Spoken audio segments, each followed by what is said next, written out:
Don't know if you've seen it before, many of you might have. It's a very expensive material. So our matchboard here will literally go into there like that. What goes up must come down. Skip isn't coming until tomorrow, unfortunately. Not happy about that. We don't like mess.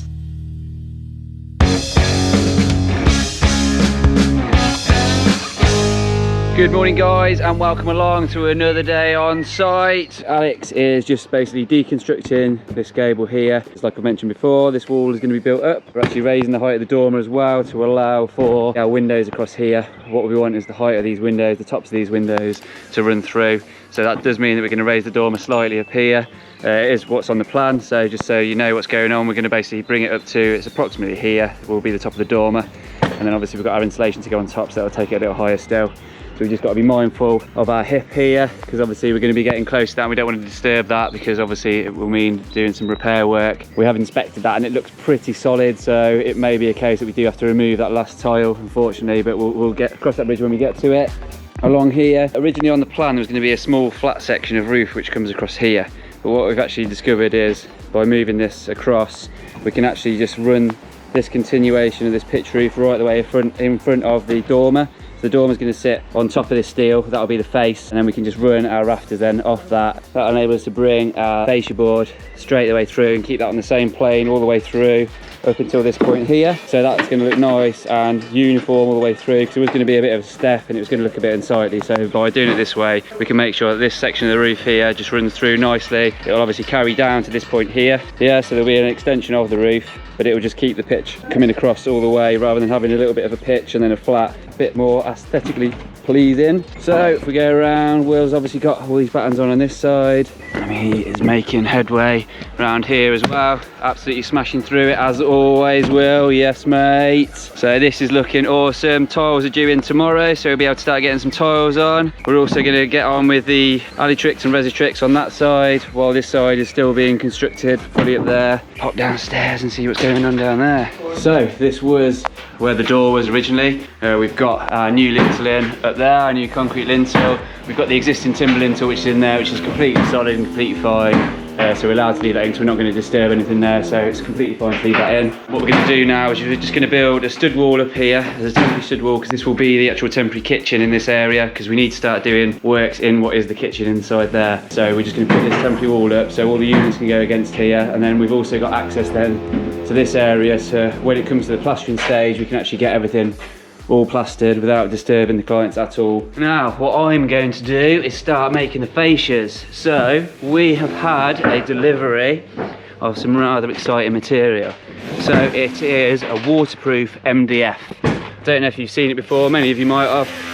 It's a very expensive material, but when you actually work out the linear meterage of it, it's not actually that more expensive than timber. So it's this is called Tricoya Extreme, and it's a waterproof MDF. We've got the 18mm stuff. This was actually introduced to us by Robin Clevitt, one of his videos. He did a little demonstration where he got some of it, left it in the bottom of the water bit for, I think it was 2 weeks, got it out, and it was basically exactly the same. It hadn't disformed, it hadn't swollen, nothing like that. So we're going to use this as our fascia board around the perimeter, because we've got quite a high fascia. It's going to be about 400mm. It's quite a deep fascia. This will be our fascia across here. We've obviously got 120mm of insulation to go on top of that, so by the time we factor in the widest point here plus 120mm, we're going to end up with, I think it's about 400mm in total of fascia board. So rather than trying to do that out of timber, we thought we'd go down the MDF route. It's waterproof, like I explained, so it will stay out here forever and it won't warp or anything like that. It will be perfectly fine to use. We can then machine it up nicely. What we're going to do on the underside, we're going to be using matchboard, and that's a tongue and groove board. So what we're going to do is we're going to actually trim out the back of the fascia board so it would accept the tongue and groove, well, the tongue, sorry, of our matchboard into it, so then it locks everything in nicely, keeps everything nice and tight. And if there is ever any shrinkage of the matchboard, it's not going to come out and cause a big gap, because it's going to be locked into the back of the fascia. So that will work really well. So obviously there's going to be a bit of machining to do with the MDF, but that's not a problem. It's just all part of the process. It's going to make for a better job in the end. So what I'll do is I'll crack on. I'll set up some time lapses on the guys so you can watch them working, and I'll do a little bit more of a talk on the Tricoya Extreme in just a second.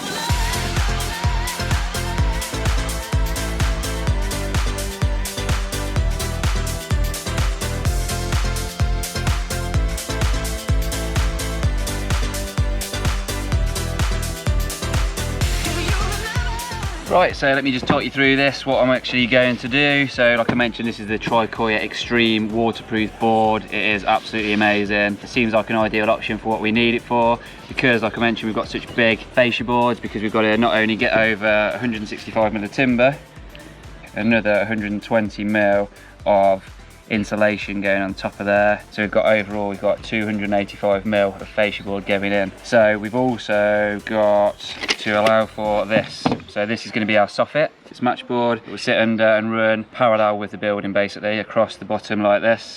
So imagine this is the wall here.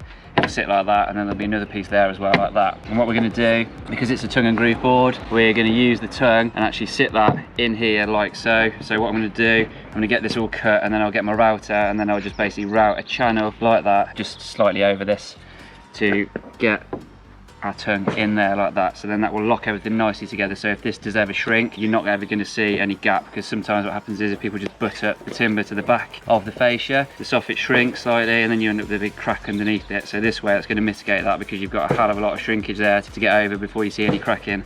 And plus we can actually glue that in as well. So that's going to save any movement at all, really, because this is going to be nice and solid, this will be nice and solid, and the two joints will be glued together. So we've got pretty much a bulletproof method of making sure everything stays exactly as we want it to do. So what I'm going to do now, I'm going to get a few of these machined up, get them cut to size, get my router out, get this trimmed out, and then we need to look at getting them primed up and ready, so we can get them on the roof ready for Will, so he can carry on with his roof. Cool, let's do this.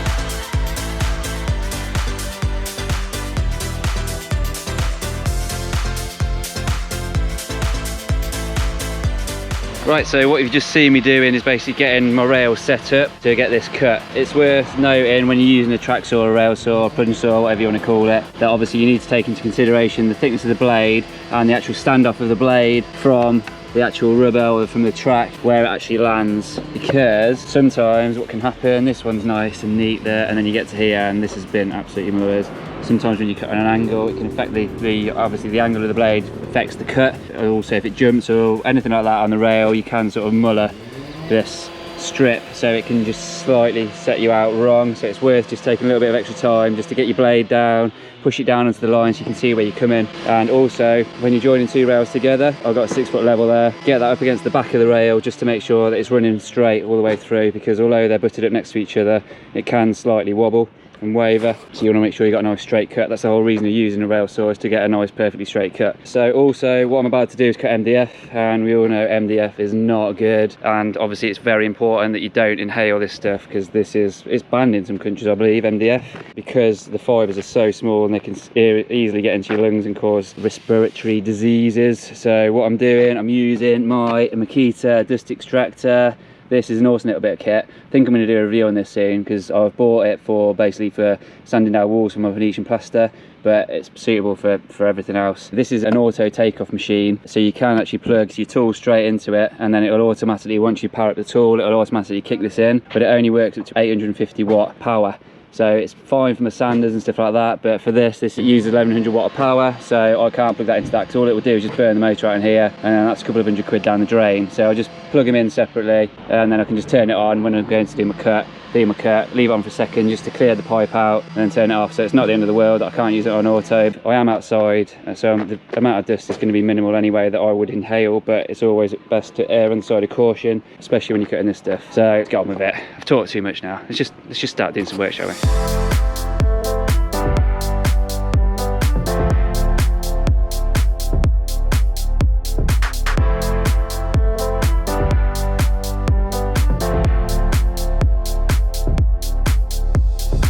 Alright guys, I thought I'd just pick up the camera and show you what I'm doing in here. I am basically just taping up all of the insulation. What I'm basically doing, between the insulation, there's a joint where they butt up next to each other. Over here, like that. So just run a piece of tape across there to seal that in. After that, you still could have little gaps down on each side of these. Best practice really, just run a strip of tape the whole way down there. Another thing I like to do before I actually put the tape on, although this tape is super sticky, it's going to stick regardless, but you can probably see from looking on there, when this insulation is cut, a certain amount of dust or fibres come out. Before you put the tape on, just give it a good brush off, just so that you're not trying to stick to dust particles this is what I meant about sealing these edges in down here and here. I was hoping that I'd be able to just get one piece of tape the whole way down like that, overlapping the timber to the insulation, but that's just not the case here. It's using a little bit more material, but a piece of tape running down here and another one running down here, just joining in the middle of this.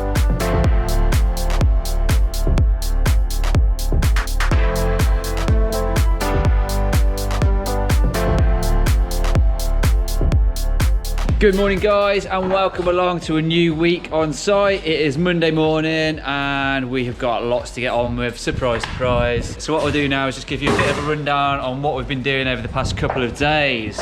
So in here, hi Pete. Morning. We have got this fully insulated now. All the joints are all taped up. We've taped over the timbers as well, just to make sure our envelope of insulation is fully sealed up and all good to go. We have also dropped the scaffolding down this side and down that side over there because we needed to move some around, and it also gives us a bit more space downstairs as well. We have taken the kitchen out. So I was talking about the temporary kitchen, which is now in there. So the clients have got a working kitchen inside the house. We have now got access to what was the kitchen in there. So I'll go down now and show you what's in there. I'll go down in a second and show you what's going on in there. This is going to be our soffit board. So Pete has got this all primed up. There is actually a primer on here, although it looks like there isn't, there is. It's a special primer which is basically see-through, so you can't see that it's been on there, but he's knotted it all up, primed it and ready to go. And then we're going to be using this, which is dulux. Basically it's a weather shield paint. This has got a 10-year protection guarantee on it. The reason we're using that, other paints are available by the way, is because our Tricoya Extreme, well Medite who actually create this, recommend that as one of their finishing products for it. So because we're going to paint this with it, we're going to paint everything else the same as well. Obviously we don't need to use that on this, we could have used a different products, but just in the interest of keeping everything the same, we're just going to use the same product on both our soffit and our fascia board. We have also picked up our fascia for here, which is standing up there nicely, so we've got some nice hardwood there which is going to go on here. We're just got to do a bit of machining on that before that goes on. So you can see now this will be the window opening size in the side of the dormer. So Alex is just going to carry on building that up, and then we'll get a lintel across there. And then in here we've got our scaffolding built up, so we can safely now start to strip this roof down, get everything out of the way, because this whole wall here right the way down there will be coming out completely. This will form the boot room, and then up here will be part of the dormer, which will go further back to this point here. So the wall is actually there, so that will be the dormer from that point there over to here, and then right the way back to where the dormer is now at the minute there. So let's go downstairs and I'll show you what we've been doing in there. So this was the kitchen, and obviously this has all been ripped out now, so you can see what's going to happen. That's the wall that I was just on about a minute ago that will be taken out. So this room will become one from that point out there right the way through to this wall here. This will be the boot room. This area here is being opened up. It's going to be a 1600 opening, so we've got to block up to about here, up there, and then put our double steel in there because this is a 9-inch wall, so we'll have two steels side by side in there. There's also going to be another steel goes in here. This is going to be opened up again to the same opening size as behind me, but just a single steel to go in there just to carry the wall internally. That's about it really. We've just been busy. So what I'll do now, I'll be on it.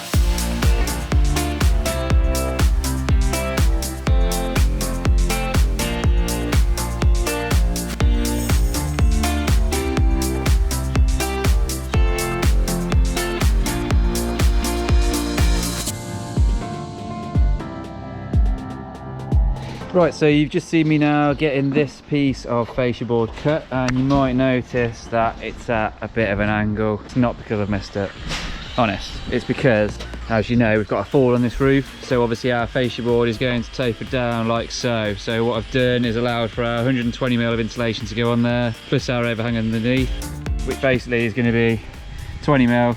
We've got some of that tongue and groove board. The tongue is going to sit into this little recess here, so that will be basically our overhang, which will sit underneath the bottom of the fascia, just like so. And then yeah, obviously we're tapering down, so we're going to do a nice joint at the end there, and then this piece will come all the way through. It will come through to about this point here, so I'll have to scribe around this rafter foot here, and obviously this fascia to get this fitted nicely so our insulation can butt up against it, and then wheels, tricks and tricks can come up it as well.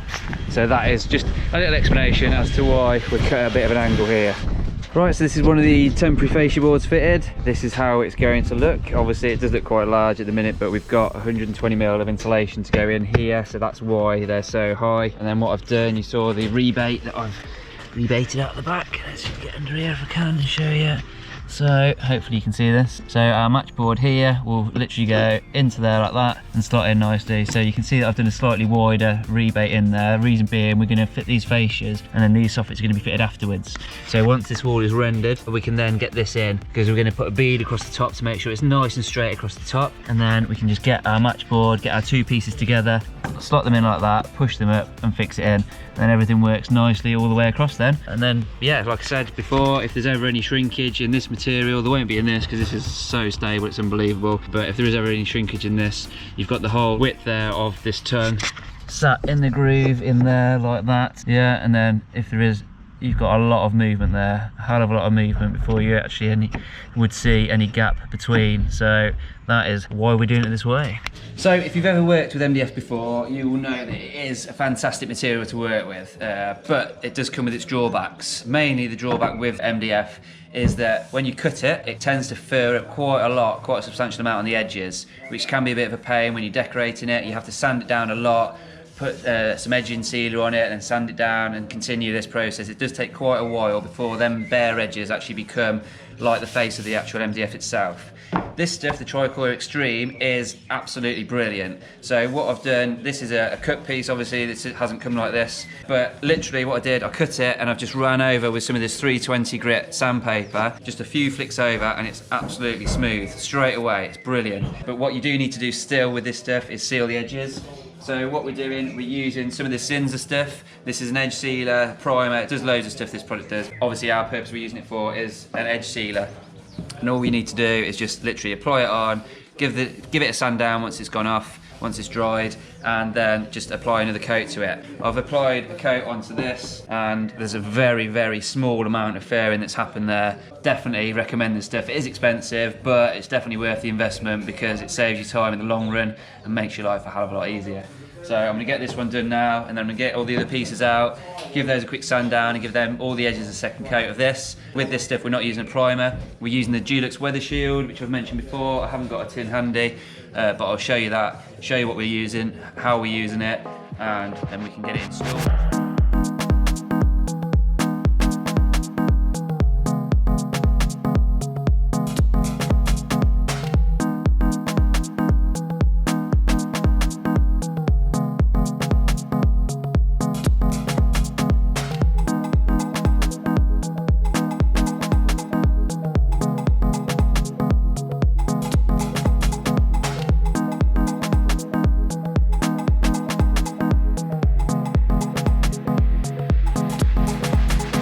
Good morning guys, it's another beautiful day. It's June and I'm wearing a jacket. Don't you just love England? So we've just set up some of our scaffold over here. This basically enables Alex then to get up here because our lintle's got to go across, so he's got to build some of this up here. Well, that's obviously the window opening here, and there's a lintel which is going to run across in line with these lintels over here. So yeah, that can be built up now. And also what we're going to start doing is the demolition here. So we need to strip some of this roof back, cut off the rafters. There's two wall plates in here. There's a wall plate, if you can see, just in there, which is on the inner wall, which is staying. And then there's another wall plate which is just there. There it is. Yeah, so we can eliminate that completely. We'll take that out of the way and just use that wall plate in there, cut the rafters back to where we need them to be, and then we can start taking this wall down here, right the way down. Then what that will enable us to do is basically expose the existing joist in there, and then we can hang it, double that joist at the last joist, and then hang off that new joist which will come across and sit in the webbing in the steel just here. What that will enable us to do then is when the sparkies and plumbers come in next week, next week, they can start getting their first fix through then, basically. Get them to get their pipes through, because their pipes are going to have to run through these joists and into the garage because the new boiler is going in there, so all their pipe runs will need to go over to that area. That's also where the new cold feed is. If you remember, Mr. Mole came in, putting the new feed in there, so that's where the new water main is. We've got rid of the old lead pipe, thank God for that. Also, we've got a delivery come in of the tiles for this roof. They should be here imminently, but they were supposed to be here yesterday and they didn't turn up, and they were supposed to be here first thing, and it's now 8 o'clock and they're still not here. but they will arrive. They will get here. So yeah, once they're here, we've got to handball all them off because there's no high ab on the wagon. Get them all loaded out, ready for Will to come here on Monday and start smashing this beautiful roof in. We've got plenty of things going on, so we'll keep you updated throughout the day.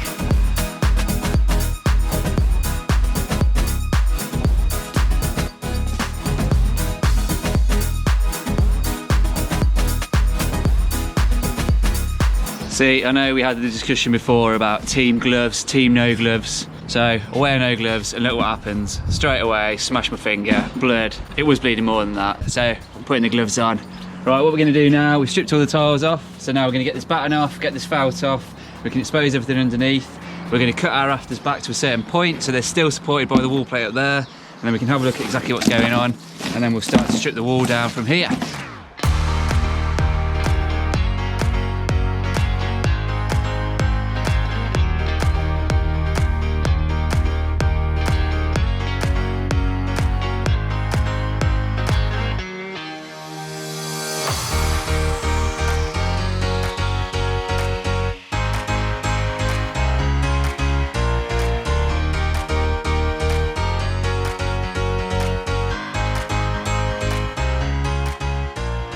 Good morning guys and welcome along to another day on site. So today we have got some more deconstruction to do. So you saw yesterday is starting to take this wall down and today we're going to continue. So what we're going to do here is obviously take this wall right down. You can now see the height of the internal floor, which again will be our ceiling height as well for internally there. So we're going to take this wall down just past that point to expose our joist across here, and then we can then couple on our new joist to go across. We'll probably double this joist up here, put some joist hangers on, and then we can run our new joist then span straight across onto the webbing of our steel. So that is basically our priorities today. Pete got on yesterday really well with loading out all the tiles, well a good chunk of the tiles anyway. So they are all up on the scaff ready for Will on Monday. These are all up here. Obviously we're going to need a few more than that, but it's made a good start. That's pretty much it, to be fair, for today. We're just going to be knocking that wall down, getting it all cleared out nicely and making preparations for tomorrow. So I'll get a time lapse set up and you can watch us working.